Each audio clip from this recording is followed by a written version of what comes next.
Olá, amigos. Estamos iniciando mais um programa Livros que Iluminam aqui na FEB TV, neste ambiente maravilhoso da Biblioteca de Obras Raras da FEB em Brasília. E vamos conversar hoje com o professor Ayrton Toledo, que é um colaborador da Federação Espírita Brasileira, facilitador do estudo sistematizado da doutrina espírita e também um dos pareceristas das obras publicadas pela FEB Editora. Professor Ayrton, seja muito bem-vindo aqui nos Livros que Iluminam. Muito obrigado pela oportunidade. Professor, o senhor escolheu um livro maravilhoso, que é o Parnaso de Além Túmulo. Por que o senhor escolheu esse livro? Bom, na verdade, há mais de uma razão. Primeiro porque eu sempre gostei de poesia. Embora houvesse me direcionado para uma carreira científica, eu adoro essa arte, né? O senhor é professor? Sou professor, na área de odontologia. De odontologia, exatamente. Sim. Mas depois também porque houve uma razão de caráter pessoal para que eu ficasse, de certa forma, preso assim, ao livro. Né? E além de reconhecer a importância do livro, na época, para a divulgação da doutrina espírita. Essa razão ela é mais assim de cunho pessoal? O senhor poderia relatar para nós? Não, eu posso. É de cunho pessoal, mas está intimamente relacionada com doutrina espírita. Sim. Porque eu pertencia a um grupo mediúnico na cidade de Araraquara, onde eu vivi, onde eu estudei, vivi. Interior de São Paulo. Interior de São Paulo. E esse grupo mediúnico, um espírito comunicante, se dirigiu a mim e disse que eu iria identificá-lo através de... Então ele citou 2 versos, que apenas porque, para não confiar muito na minha memória, ele disse: adormecia sorrindo e despertava a cantar. Bom, eu fiquei, naturalmente, preocupado na época, eu nem desconfiei, mas como eu lia obras de poesia, eu não demorei muito a chegar ao poeta, que era Cassimiro de Abreu. Olha, identificar o autor. Identificar o autor. E a partir dali, no grupo, ele se identificava de vez em quando, apenas com o nome Cassimiro, não é? E dizendo que que havia uma certa aproximação entre eu e ele. Sim. Quer dizer, isso naturalmente me comoveu bastante, mesmo porque eu não me sentia merecedor, assim, não é porque todo mundo gosta de ter um protetor importante, ou lembrar que na outra encarnação foi também alguém muito importante. Mas não havia essa preocupação. E afinidade, né, professor? Afinidade. Bom, eu quis então, acho que eu posso relatar, mas eu me interessei por saber mais alguma coisa a respeito dele. E além do que eu pude ler, né, eu me dirigi uma madrugada, saí 3 horas da manhã, sozinho, de carro, e fui parar em Barra do São João, no estado do Rio de Janeiro, onde ele viveu, onde ele nasceu e viveu a infância. Sei. Mas isso também foi facilitado por uma nota de jornal, que eu vi uma nota que havia uma solenidade lá comemorativa do aniversário dele. E me interessou, e eu fui sozinho, sem conhecer ninguém, sem saber onde que eu ia achar. Mas, e lá eu participei, então, da comemoração. Sim. Era o único participante que não tinha nada a ver com literatura. E muita gente queria saber por que eu havia ido. Né? Mas aí eu tive a oportunidade de conhecer a casa onde ele morou, transformada hoje em museu, chama-se Casa de Cassimiro de Abreu. Lá no Rio de Janeiro. Do Rio de Janeiro. Aí eu fui até quando eu li alguma coisa sobre a biografia dele, eu fiquei sabendo que o túmulo dele estava, como era costume na época, ele ficava atrás da igreja, né, ao lado da igreja, em cima de um morro, como foi descrito. E eu fui até lá também, procurei. Não precisa, fica Barra de São João porque está exatamente onde o rio São João, que é pequeno, desagua no oceano. Sim. E não precisa dizer que eu vivi assim, uns 2 ou 3 dias muito comovido, a ponto de até ter, existe um poema meu escrito dedicado a ele. Sim. Mas então, é uma razão que para mim foi importante, porque a poesia nos fala muito aos sentidos, né? E daí para frente. Então, Parnaso de Além Túmulo foi um livro que me acompanhou até hoje.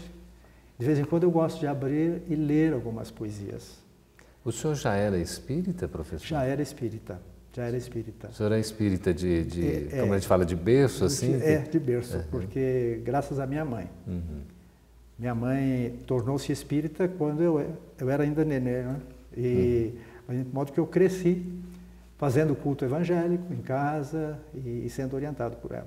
Ela, simplesmente. E em que momento da sua vida o senhor leu o Parnaso de Além Túmulo? Foi exatamente quando eu adquiri a 9ª edição. A 9ª edição que foi bastante aproveitada nessa última edição, né? Que a 9ª edição foi de 1927. Foi comemorativa? De 1932. E foi uma edição comemorativa, assim, também. E ela é prefaciada por Manuel Quintão. Sim. E tem comentários de outro irmão nosso, bastante conhecido, que é o Elias Barbosa, né? Que cuidou da parte de análise do estilo dos poetas que se comunicaram. Então, só vamos recuperar um pouquinho as datas, professor. O livro, ele tem a sua primeira edição em 1932. Essa 9ª edição é comemorativa de 40 anos, é isso? De 40 anos. Então, ela é de 1972. Não, mas é isso mesmo, só para a gente rememorar. Então, era a comemoração dos 40 anos que tem esse texto, além de Manuel Quintão, o do Elias Barbosa. Do Elias Barbosa. Interessante. E aqui no livro, desde a primeira edição, Chico faz uma espécie de uma mini autobiografia, quando ele chama de Palavras Minhas. E Chico vai se revelando de uma maneira tão humilde, não é, professor? É uma coisa... A humildade era uma característica mesmo de Chico. Do Chico.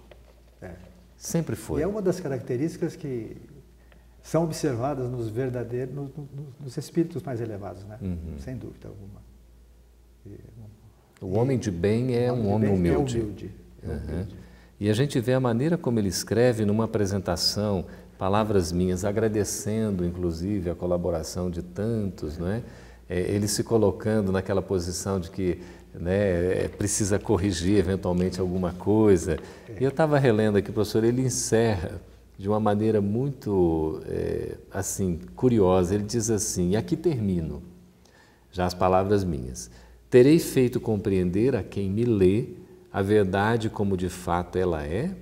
Ele mesmo se questionando, né? Diante de tantos poetas, porque é o primeiro livro do Chico.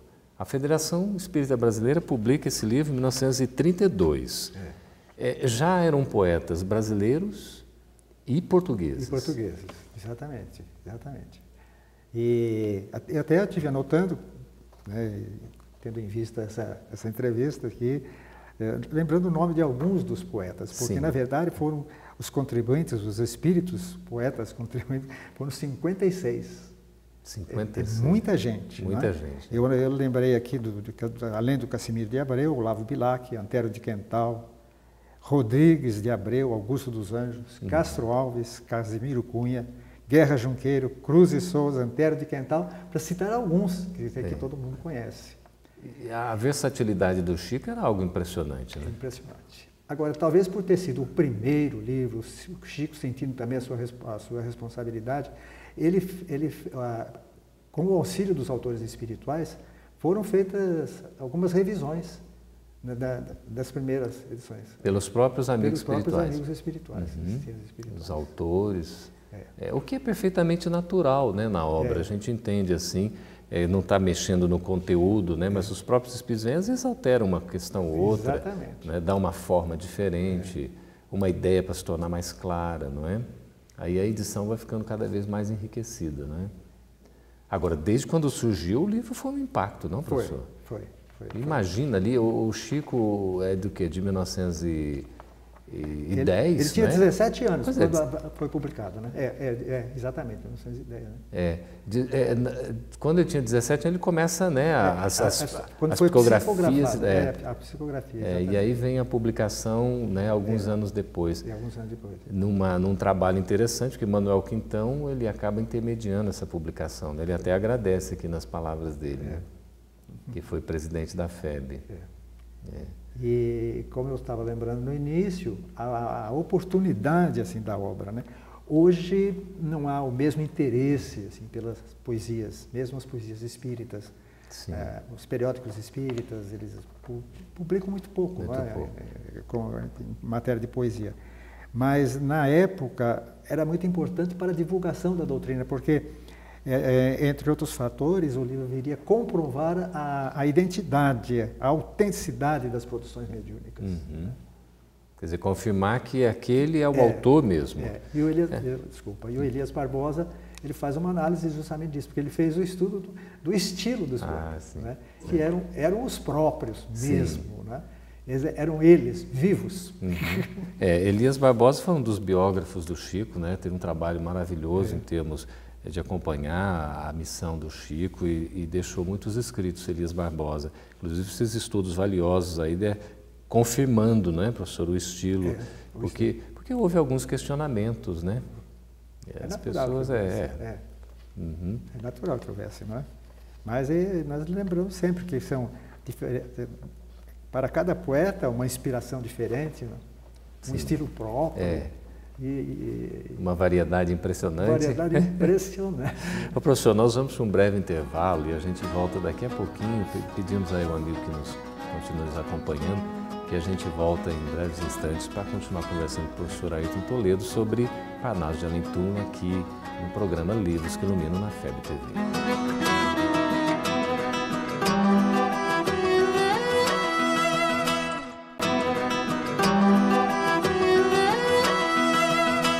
Estamos de volta com o programa Livros que Iluminam aqui na FEB TV, conversando com o professor Ayrton Toledo, que é facilitador do ESD e também parecerista dos livros da Federação Espírita Brasileira, editados pela FEB Editora. Professor Ayrton, a gente estava aqui fazendo a citação no bloco anterior sobre as minhas palavras que Chico coloca logo no início do livro Parnaso de Além Túmulo. E ele faz aquela indagação: terei feito compreender a quem me lê a verdade como de fato ela é? E ele coloca humildemente, né? Interessante, creio que não. Em alguns despertarei sentimentos de piedade. Olha só ele se colocando. E noutros risinhos ridicularizadores. Quer dizer, já previa a crítica, não é? Há de haver, porém, aqui é uma coisa muito interessante, alguém que encontre consolação nestas páginas humildes. Um desses que haja entre 1000 dos primeiros e dou-me por compensado do meu trabalho. Que coisa bonita, né? Bonito, lindo, lindo mesmo.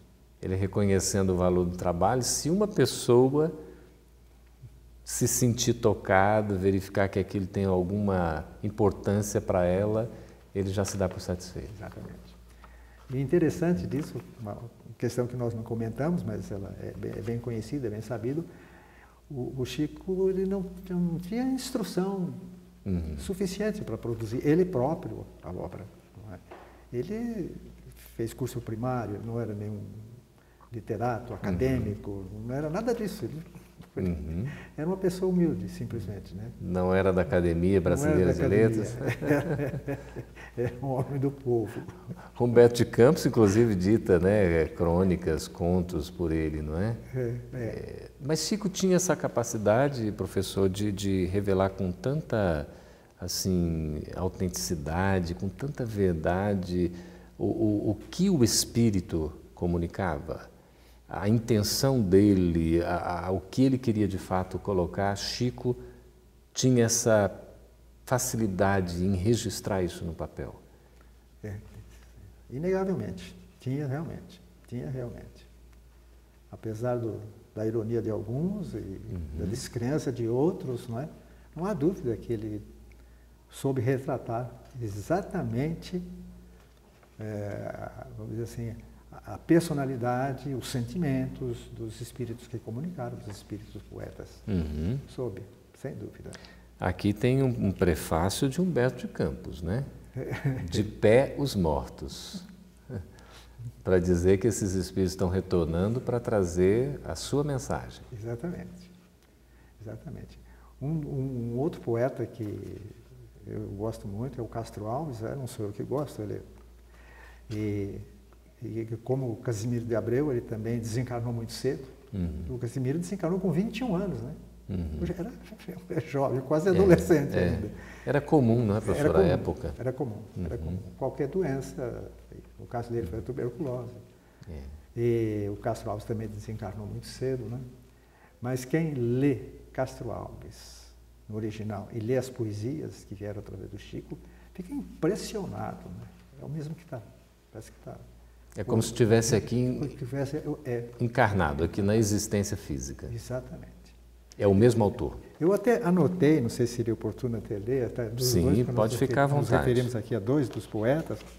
No caso do Casimiro de Abreu, ele, de um poema chamado, que ele chama de Recordando, poema mediunicamente, né, transmitido, ele diz: da existência transcorrida, guardada no coração, e nos cimos desta vida, na excelsa imortalidade, verto prantos de saudade à luz da recordação. Nas poesias dele, ele era muito recordação. Muito saudoso. Porque ele foi estudar em Portugal. As famílias que tinham possibilidade enviavam os filhos na época em Portugal. E não podia vir todo fim de semana, né? E era difícil. E ele sentia muita saudade. E ele fala muito nisso, ele recorda demais os dias da infância, né? Tinha muita saudade do país, da terra natal. E continua trazendo lá de... Continua trazendo, gosto de falar sobre saudade. E no caso do Castro Alves também, de um poema que nós recordamos aqui, que é chamado também um poema ditado mediunicamente, Marchemos, ele diz: há mistérios peregrinos no mistério dos destinos que nos mandam renascer. Da luz do Criador nascemos, múltiplas vidas vivemos, para a mesma luz volver. Ele é bonito demais. É, bonito. Aí já colocando a visão reencarnacionista, não é? Exato, reencarnacionista. Reencarnacionista. O Humberto de Campos, né, professor, tem essa preocupação de colocar. Quando estava do lado de cá na existência física, ele tratava de questões, naturalmente, né, com uma maestria admirável, mas as questões mais, digamos assim, terrenas, eventualmente a reflexão outra. Mas quando ele passa, né, para o outro lado da vida, ele continua com a característica inicialmente toda com relação à mitologia, aquelas citações todas que ele faz, como a gente vê nos primeiros livros, né, Reportagem em Túmulo, Novas Mensagens, e depois ele vai tomando mesmo um ar assim, mais da realidade espiritual, e coloca isso de maneira enfática. E aí ele até coloca de maneira irônica, que alguns poderiam zombar, não é? O poeta que volta, o escritor que volta e, de repente, tratando de assuntos diferentes. Poderia ser aqui, apesar da autenticidade, né, da gente ter, assim como o senhor está falando, versos e, né, poemas que são recorrentes às temáticas que esses nossos irmãos tratavam aqui na existência física, mas uma abordagem diferenciada, como, por exemplo, traz Castro Alves, que o senhor citou, não é isso? Já apresentando uma vida da pluralidade das existências. Mas da mesma forma, vibrante como ele sempre foi. Quando tratava, por exemplo, da liberdade, que ele foi o poeta que defendeu os escravos, né? E não perde a característica. Lutou muito pela abolição, não perde a característica, aquela característica vibrante. O estilo, então, fica confirmado, né? Fica confirmado. Fica confirmado. E Augusto dos Anjos, professor? Porque é com aquele, digamos, um estilo mais categórico, não é? Uma coisa mais assim, talvez até bombástica, não é? Que tinha aquela clareza em falar, uma contundência. E ele continuou do mesmo jeito, né? Do mesmo jeitinho. Uma coisa impressionante. Como, usando até uma expressão, se não me engano, foi do Elias Barbosa, até que Ele diz assim, não, foi do prefácio, do primeiro prefácio, do Manuel Quintão. Sim. Que ele diz assim, os poetas estão vivos, ardentes, inconfundíveis na modulação das suas liras. Olha que lindo. E são eles que retornam mesmo, né? Trazer a sua mensagem, o seu recado. De modo que é uma das razões, né, Hérides, que nos dá a certeza da imortalidade, a certeza absoluta. Então, nós não cremos na imortalidade, nós vivemos a imortalidade. E são testemunho pessoal, próprio. Nós temos, exatamente. É impressionante essa comprovação de uns princípios, né, de um dos princípios fundamentais do Espiritismo, que é a imortalidade da alma. Né? Nós somos espíritos, continuamos vivos após a morte, e essa comunicabilidade, né, que vem trazer aqui. Mas, professor, o que me admira muito é que começa a literatura de Chico, que depois vai culminar até a desencarnação dele em 2002, não é isso? Basicamente com 412 livros publicados, depois surgiram vários outros. Até agora mesmo a FEB Editora está publicando livros inéditos ainda do Chico, né? Publicou o Fé e Vida, agora estamos preparando a publicação, já sai daqui a pouquinho esse que é o Verdade e Amor. Livros inéditos, em parceria com o CEL, que é o Centro Espírita União, lá de São Paulo, do casal Galves, assim, que tem colaborado bastante, né, com a divulgação da mensagem espírita, notadamente do trabalho de Chico Xavier através das edições por aquela editora dos seus livros e agora em parceria com a FEB. E, professor, mas o que me admira muito é que começa Chico Xavier, um jovem, psicografa essas mensagens de poetas portugueses, brasileiros, já um contingente admirável, e de repente a FEB tem a coragem de publicar esse livro, sabendo que poderia vir tantas críticas. Realmente. Como é que o senhor vê isso, assim, esse início que já começou de uma maneira tão, digamos assim, marcante? Em 1932, né? 1932. Eu era aquele bebezinho e você estava longe de encarnar. Mas aí está. E mais uma vez, aí nós nos referimos ao trabalho dos espíritos, né? Quando Kardec pergunta no Livro dos Espíritos se eles influem, exercem influência na nossa vida, eles respondem muito mais do que vocês pensam. Né? Tanto que, às vezes, até eles dão uma orientação muito grande e muitas vezes falam por nós, né? E o Chico, já desde pequeno, ele ouvia essas vozes, via esses espíritos, né? A influência é muito grande. E ele, como médium, claro, e reconhecido por todos como o maior médium do nosso tempo, né? E ele tinha certeza. Agora, os nossos amigos e companheiros da Federação da FEB, nessa época, também foram naturalmente envolvidos, influenciados pelos espíritos, que deram a eles a confiança, né, para que a obra fosse editada. A gente pode considerar o Parnaso de Alentume como um marco na literatura? Sem dúvida alguma, sem dúvida alguma. É um marco na literatura espírita. Primeiro livro do Chico? Não só por ser o primeiro, mas é um marco. E até hoje. Uma contribuição extraordinária. É um livro não conhecido de muitos, né, professor? O que é uma pena, né? Eu ia até perguntar a você, porque você está nessa atividade, né, há bastante tempo já, e tem ideia da quantidade de livros? Pois é, nós temos aqui, o livro continua... A procura é grande ainda? Não é tão grande, porque aquilo que o senhor falou, a questão de poemas, né, de poesias, não é uma leitura tanta quanto a gente gostaria que fosse, não é? Tanto é que raramente a gente vê um livro de poema e poesia editado. A FEB vem mantendo essas edições. Volta e meia, o livro eletrônico ou o livro impresso, né, a gente tem feito isso. Mas é uma obra que precisa ser resgatada. Por isso a gente divulga para todos o interesse realmente de conhecer Parnaso de Além Túmulo. Continua sendo editado e vai continuar sendo, porque é uma obra maravilhosa. Fica aí a divulgação para que todos tenham conhecimento. Nós vamos para um breve intervalo e voltamos daqui a pouco aqui em Livros que Iluminam, na FEB TV.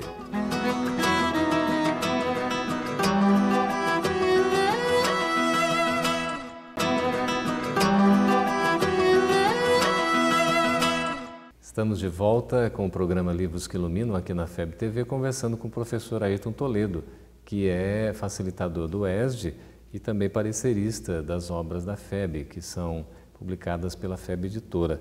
Professor, a gente sabe que é um assunto um pouco reservado, essa questão de análise de livros, não é? Mas seria interessante a gente comentar um pouquinho para o nosso companheiro que nos assiste, né, dos nossos amigos, para a gente saber um pouquinho como é que é feito esse trabalho, né? Os critérios, enfim, os cuidados que se tem. O senhor poderia comentar um pouquinho, por gentileza? Posso, sem dúvida, mas talvez os comentários mais abalizados fossem os seus mesmo, né? Nós estamos aprendendo. Tem uma experiência maior do que a minha. Mas eu gostaria, sobre isso, de fazer um comentário, sim. Bom, nós sabemos que a grande maioria das obras que são subordinadas à FEB, são propostas, né? Uhum. E que pretendem ser publicadas, estão em prosa. Uhum. Em verso, é muito raro, né? Mas desde que nós iniciamos aqui a atividade, houve uma obra supostamente mediúnica e de poetas. Sim. Né? E então foi muito simples, pelo menos para nós, que gostamos de poesia, uhum. E não foi propositadamente, que o livro foi enviado para a gente, porque é enviado para outros também, sim, sim. Mas... É questão do conhecimento, né? Você nem sabia do meu interesse pessoal assim, por poesia, mas o conteúdo faltava também, não era inteiramente acorde com os princípios da doutrina espírita. Não era. Havia falhas. Sim. Mas, agora, a falha maior era com relação aos poetas, né? Sim. Vamos dizer assim, que assinavam. E nós pudemos fazer um comentário que, além de haver falhas em relação à interpretação, segundo a doutrina espírita, o estilo também, quer dizer, não era dos poetas. Não é, tem absoluta certeza que não eram os espíritos dos poetas. Inclusive, poesias atribuídas a Castro Alves. Que o senhor conhece bem. Conhecia bem, o estilo próprio. Completamente diferente. Quer dizer, tem que tomar todo um cuidado, né, nessa questão da avaliação. Ali se podia, pela análise, né, pelo cuidado do exame, chegar à conclusão de que não conferia a autenticidade. Exatamente. Isso comparando já com outras produções, naturalmente, né, professor? Claro, com outras produções. Tanto deles em vida aqui encarnado, como também já depois, pela psicografia. Pela psicografia também. Pois agora,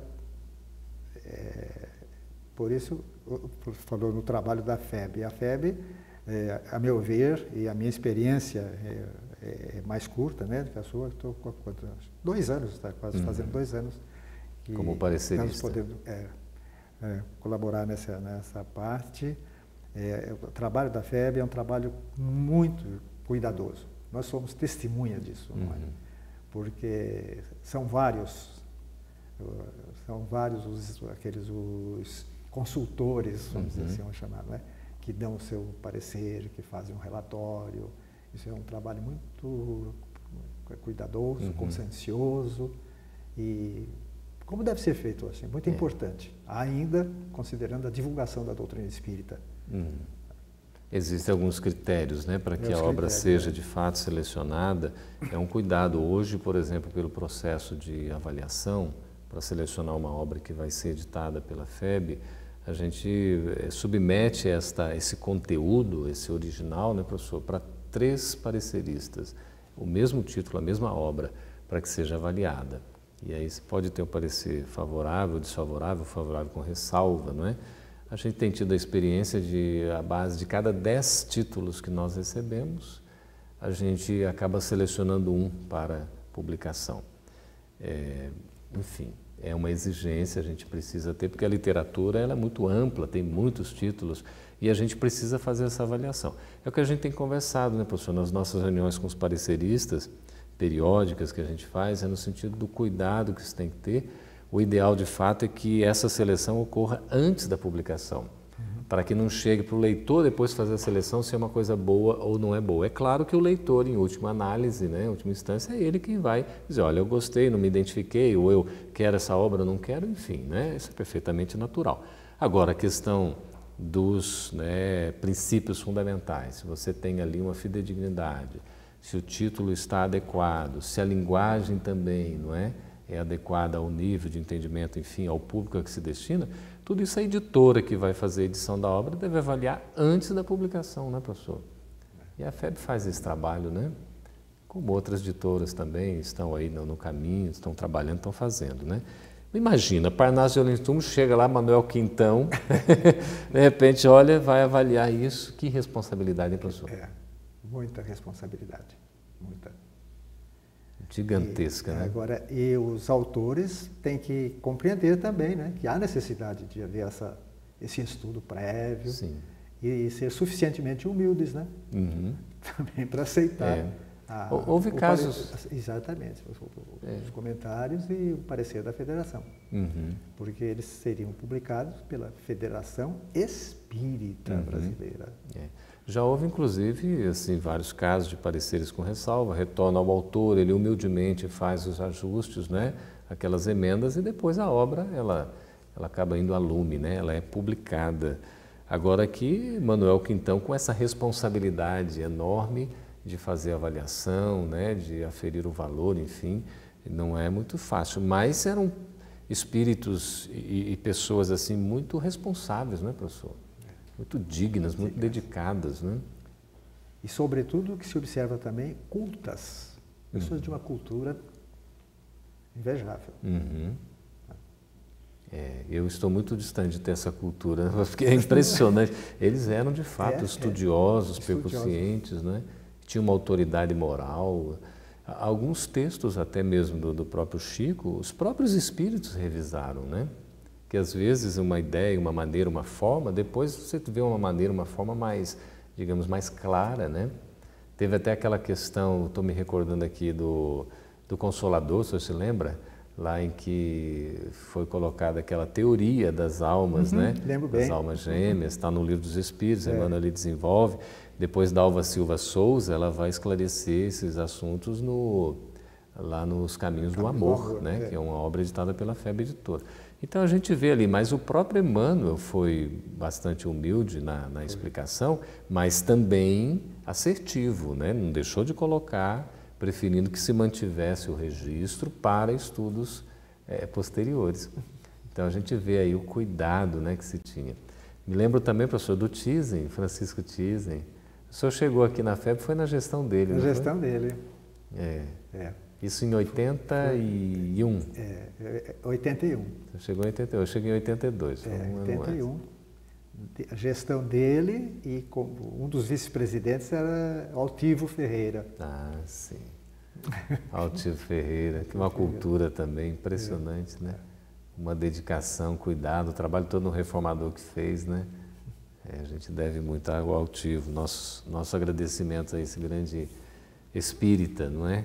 Que tanta coisa fez em prol do movimento da divulgação do espiritismo. Mas era um cuidado todo rigoroso. Eu me lembro que o Thyssen, vários prefácios em que ele assinou, ele fazia um verdadeiro tratado em 2, 3 páginas, ele tinha essa capacidade, né? De colocar ali informações preciosas, inclusive evidenciando, às vezes, a opinião do autor, não é? Mas que tem o seu fundamento, tem as suas razões, mas que fique para o leitor, inclusive, a avaliação daquele ponto. Mas tinha coragem de colocar isso, né, professor? Hoje a gente, às vezes, não tem tanto assim, né? Esse e outros aspectos, né? Eu me lembro bem que, embora não seja referente ao Parnaso, mas que o Thyssen, ele costumava ouvir as palestras com muito carinho. Sim. Né? Sempre ficava lá atrás, eu via, depois comentava. Dava um feedback. Dava um feedback, mas comentava assim com muito carinho também, com muito respeito. Por isso, orientando, né? Orientando. Por isso que é importante, né, nessa formação, porque o médium também, aqui no caso, o psicógrafo, né, o psicofônico, enfim, nós todos que somos aprendizes do Evangelho à luz do Espiritismo, a gente está se educando, né, professor? E ter esses companheiros num trabalho de equipe é fundamental, não é? Chico também sempre teve esse apoio, né? Emmanuel foi o grande coordenador de todo o trabalho mediúnico do Chico, não é? E contou com uma equipe enorme.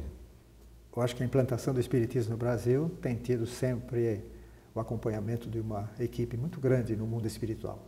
E uma equipe encarnada também, né? Sim, sim.